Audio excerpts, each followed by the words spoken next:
अब चाहिँ म यहाँ बदामको गोर्खे अचार जस्तै टाइपको काँक्रा पिस्ने कालो बनाउँछु। यो चाहिँ अस्ति मैले जुन हर्दी गरेको थिएँ नि किन खेर खानु भनेर चाहिँ सुकाएर सिसामा पोको पारेको थिएँ। अब यो मेरो पिस्ने छु हर्दी पनि म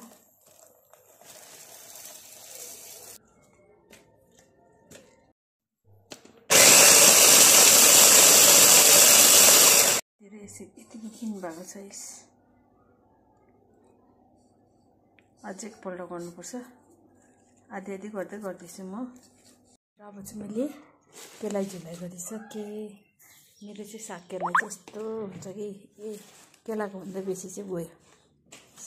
अलिकति छिट्टाहरू परेको रहेछ कि त्यो भएर मैले यस्तो छिट्टाहरू रहेछ है हालिनँ। अनि यति चाहिँ म अब मसिनो आलुसँग भुट्छु। यो चाहिँ हल्का रेसिपी पनि मसिनो आलु हालिकन भुट्नु पर्यो। अब यो मिसाउनेछु।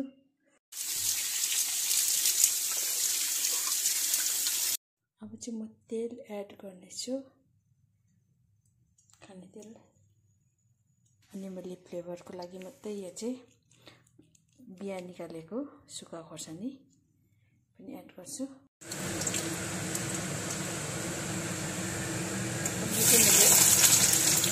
एक पेटी प्याज गरिहालेको त्यसमा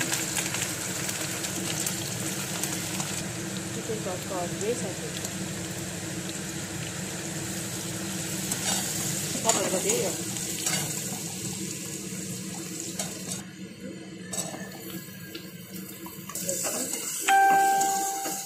एकछिन आलुलाई भुटेको गर्छु।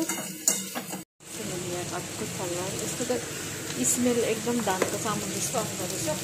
मैले अस्ति उता भएर पनि खाएँ नि त। यो अलिकति नुन पनि एड गर्नेछु। आलु निकै भुट्यो कि साथीहरू साग पनि एड गर्नेछु।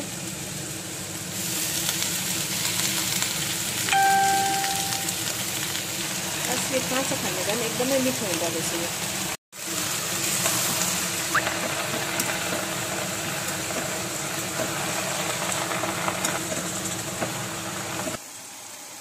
आज चाहिँ लोकल धानको भात खाने हो। यस कलौते दिदीको अस्तिको थियो कि त्यो खाने हो। आज चाहिँ म हत्तु भइरहेको छु साथीहरू। मैले चाहिँ किन भने हत्तु भएको भने मैले चाहिँ यसो मेरो यो डाइनिङ टेबललाई चाहिँ ठाडो थियो कि यहाँ चाहिँ यसो मैले यो तेर्सो पातेको कि अनि त्यस कारण चाहिँ हत्तु भइरहेको छु। सब्जी केलाहरू पनि यतिकै छ। अनि अब यसको अचार बनाउँछु। उसिने कालो काँक्रा प्याज यहाँनिर बदाम छ मोल्छु। त्यसपछि फेरि बुढालाई झिकेर चाहिँ म यो खोर्सानी एड गर्नेछु। मेथी डढाएको साथीहरू यो चाहिँ